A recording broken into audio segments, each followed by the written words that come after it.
जीवंगत आत्मा के साथ शांति हेतु आयोजित है।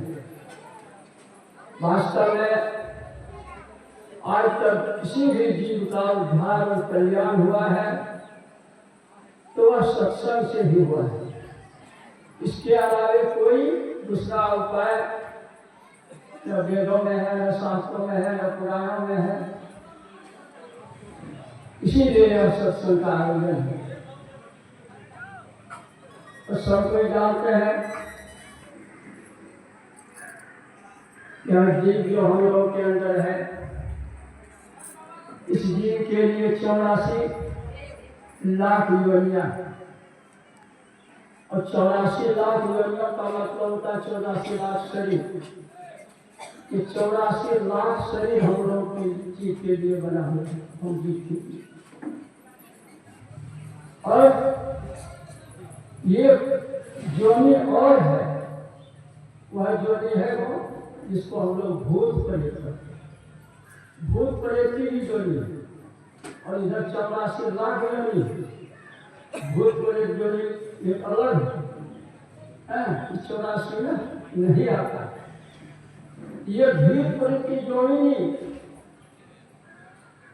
बड़ा दुष्टन जोनी है। और इस जोनी में जाता कौन है? जो बहुत बड़ा पापी होता है, कभी सत्संग ध्यान नहीं किया, मांस वगैरह लूट खसोट दूसरों को दुख देता रहा, झूठ चोरी नशा हिंसा व्यभिचार में लिप्त रहा, ऐसे लोगों के लिए प्रेत योनि है। और यह जो 84 योनि है, यह जीव के लिए यह 84 लाख योनि जो है यह अलग है। तो प्रेत योनि के लिए ही कर्म कांड बनाया गया है। उसी में आप देखिएगा प्रेत का पूजा होता है। और इधर 84 के गए हुए जीव के लिए कर्मकांड नहीं है। जो ब्रह्मा लोग से हम लोग कर्मकांड कराते हैं वो हम 84 लोगों जीव के लिए नहीं है, वो ये मात्र प्रेत योनि के लिए बना है। और प्रेत योनि का ही में पूजा होता है। आप जब बैठते होंगे पंडित के सानिध्य में तो देखते होंगे वो प्रेत योनि का ही पूजा करवाते हैं। तो इधर जितने योनि हैं उन सब का उद्धार यदि कल्याण हुआ तो इसी सत्संग से हो। जो कोई और हम मनुष्य योनि में हम कैसे आते हैं, कैसे हमारा कल्याण होता है? जो गुरु कर रहे हैं मनुष्य शरीर में आकर के सत्संग भजन कर रहे हैं, जिसके अंदर में भक्ति का बीज पड़ गया है, वह मनुष्य कभी नहीं न नरक में जाएगा न 84 में जाएगा। वह जब भी जाएगा तो मनुष्य योनि में जाएगा। कभी शांति मानी है नहीं तो भक्ति बीज विषय नहीं, जो युग जाए अनंत ऊंच नीच घर जन्म ले तो संत के संग असाध्य बन करके जन्म लीजिएगा ऊंचा नीचा घर में है। तो और इसके लिए यह भी कहा गया है, संत महात्मा लोग कहते हैं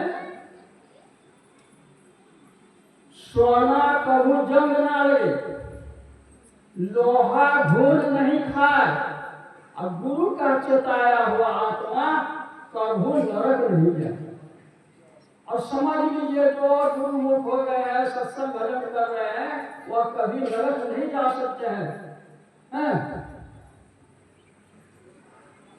वैसे ये हमारे ये मास्टर साहब के धर्मपत्नी गुरु महाराज की शिष्या थी। सत्संग भजन में इतनी लौलिन रहती थी, इतनी श्रद्धा थी कि मैं भजन नहीं कर सकता हूँ। और संत महात्माओं का इतने आदर करते थे। आज वह क्या नरक गई है? नहीं। यदि संतों की वाणी सत्य है, वह कभी अधूर जो नहीं गई है। हाँ? लेकिन फिर भी चुप हो जाता है मनुष्य। ऐसे भी मनुष्यों से चुप हो जाता है कब? मरने के समय। हम कितनों भक्ति भजन किए, अगर मरने के समय हमारी वासना भटक गई तो हमारी भी दुर्गति हो सकती है। अभी शिव की वाणी में सुन रहे थे, ब्रह्मा जी से कह रहे हैं, देह अवसान समय चिते अज्ञभाष्य तत्देव भवे जीव इत्येव जनता। और मरने के समय अगर आप भटक गए, आपकी वासना कहीं चली गई, घर में चला गया, पुत्र में चला गया, मकान में चला गया, तो आप उसी जोड़ी में आपको वासना के अनुसार जाना पड़ेगा। प्रमाण है, भगवान के एक शिष्य थे, उनको सत्संग में गया था, एक कंबल मिला था, चादर मिला था बहुत कीमती, और वह चादर लेके आए और सब रखे, और उसी रात उसका ख्याल चादर पर ही रह गया कि कल इस चादर को हम प्रयोग में लाएंगे, और उसी समय उसका प्राण छूट गया। जानते हैं, वह चला गया चिल्लर जोड़ी में। इतना बड़ा त्यागी भिक्षुक था, लेकिन थोड़ा सा वासना के लिए चिल्लर जोड़ी में चला गया। जब भगवान बुद्ध को मालूम हुआ तो भगवान बुद्ध कहा कि घबराने की कोई बात नहीं, वह जीव जो है ज्यादा दिन नहीं रहेगा, वो बहुत जल्दी अपना शरीर छोड़ेगा और फिर मनुष्य जोड़ी में आएगा और भक्ति करेगा। कुछ दिनों के बाद नहीं हुआ। तो मेरा कहने का बात है कि हम लोग जो गुरु की है, भक्ति की है, और वह जो की है, जो अपने जीवन में सत्संग भजन, और अवश्य इनका कल्याण होगा, इनका उद्धार होगा। और अभी सुन रहे थे भगवान शिव के वाणी में, लोग कहते कि मर जाएगा तो मुक्ति हो जाएगी। भगवान शिव कहते नहीं, अगर ऐसा कभी हुआ है नहीं होगा। तीन बातें, या मुक्ति सा मुक्ति तुम अन्य के देह ब्रह्माया के जलानम संग्रामे नंता यदा की तरह मुक्त सबसे। मरने पर जो मुक्ति होती है वो मुक्ति नहीं है। मुक्ति वह है जिन्होंने अपने जीवन काल में जीवात्मा को परमात्मा में मिला दिया। असली मुक्ति वही है जिसका समुद्र में नमक मिलकर एक हो जाता है। उसी प्रकार जीवात्मा परमात्मा जिसके लिए कर लेंगे वैसे। और इसमें देखते हैं हमारे किशनवास वही चार साधन जो है, माने जप, माने ध्यान, दृष्टि साधन और सूरज सत्योग, इन्हीं के माध्यम से आप उस परमात्मा में जीवात्मा को मिला सकते हैं।